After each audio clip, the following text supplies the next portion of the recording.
To the sixth video in Java for Beginner Programming series. In this video, we're not going to be learning anything new, but we're going to use all the knowledge that we learned in the first 5 videos and create a Magic 8 Ball application. So what a Magic 8 Ball is, you ask a question, you get an answer. So that's what we're going to be doing, so the computer can give us an answer. So I'm going to put some comments here.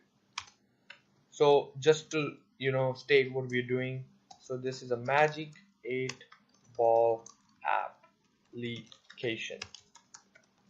Okay, so this is ask user asks a question and computer gives an answer. Alright, let's get started. So first of all, I'm going to write a simple statement that is going to tell the user what to do. So we want to tell the user that to ask a question. So we'll just say system.out.println ask your question. Alright, let's run the program, and all we should see is a simple statement saying, so here's the console window, and let it run for a bit, and here it is, simple statement saying ask your question. Now we need to allow the user to type, right? So we gotta create a scanner here. So I'm gonna go above this and I'm gonna create my scanner. You all know what a scanner is.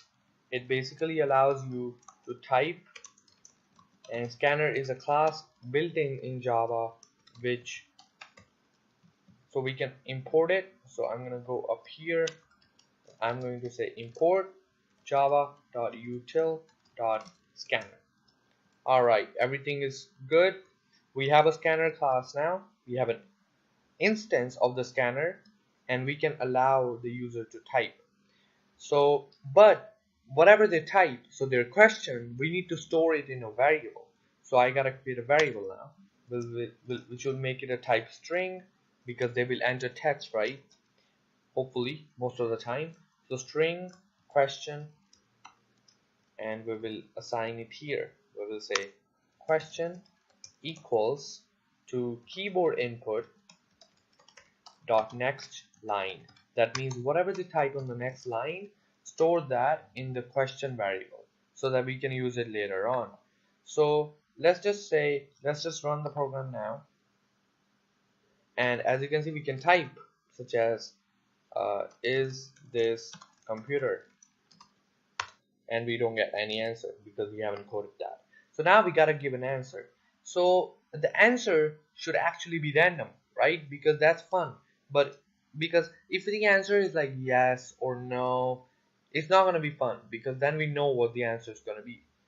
But it should be random. So let's make 3 answers. So from these 3 answers, the user can pick any answer it wants every time. So let's say we'll do a yes, a no, and ask again later. Okay, so the computer can pick up any answer from this list and give us that. So for that, we need to create a random number, right?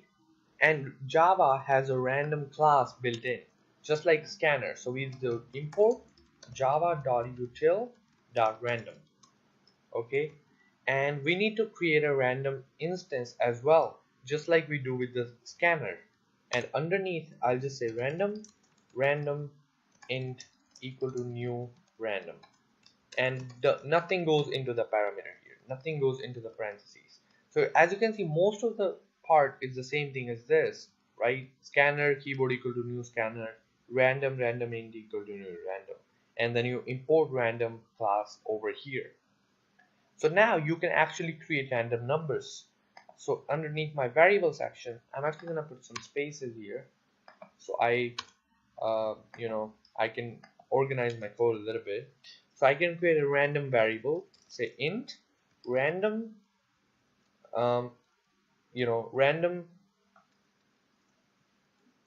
let's say random equal to random int dot next int, and here in the parentheses you gotta give the range of random numbers you want, because random int generates a random number 9. So but we want a random number between 1 and 3, so I will put a 3 in there. Okay, now this is gonna give us a random number between 1 and 3. So now we just gotta do a basic if statement. So if random integer equals to, let's say, 0, then the answer will be yes. If it's 1, the answer will be this. If the random integer is a 2, then the answer will be this. So let's do that. So we will do if random int, and let's create one more variable called answer, right? So we will do here, we will create one last variable called string answer. Okay, so this will be basically if random int equal to 1, then answer, oops, why is doing that? Oh yes, no, not random int, random. If random equals to 1, then answer will be yes. Okay, else if random equal to 2, answer will be no. Else answer will be ask again later. So basically what we have done is we gotta go to this random integer which is generating random numbers. Oh no, not do here, so we'll actually do it here. That's why Google is giving an error. Yeah, there you go. Alright, you gotta put 3 into the random integer, not the random object. Okay, so let me just let me run the program and then I'll walk you through it one time. So system.out.println will just say answer. Let's just output the answer. So as simple as it's gonna be, we ask the user a question. Let's say is this Java? We get ask again later. Let's run again. We'll ask the same question. Is this Java? We get a yes. Alright, as you can see, it's random now.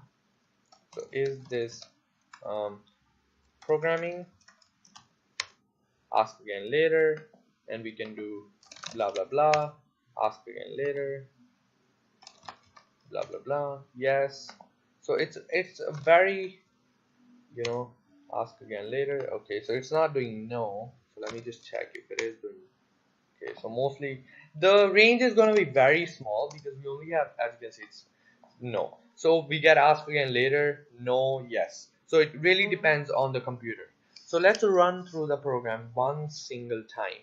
So first of all, we are importing our scanner and our random, right? Because when in Java, if you're using something from external classes like scanner, random, you gotta import it.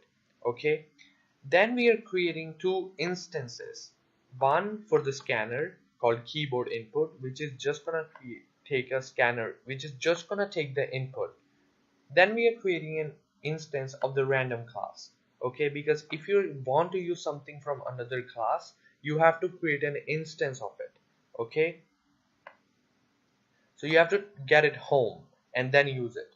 So you have to get it, so you kind of have to buy it to use it. Okay, it's just like real life. If you want to use something, you have to buy, then use. So here we are buying the random, and then we are creating an instance random int.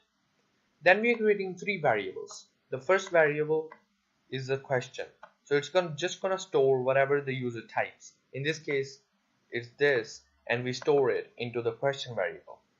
The second variable is random, which takes in this instant and it generates random numbers between 1 and 3. Okay, so 3 is the maximum and 1 is the minimum. Okay, so we'll just say max equals to 3 and min equals to 1. So it gives you random numbers between 1 and 3. Then we are creating a third variable which stores the answer. So this here.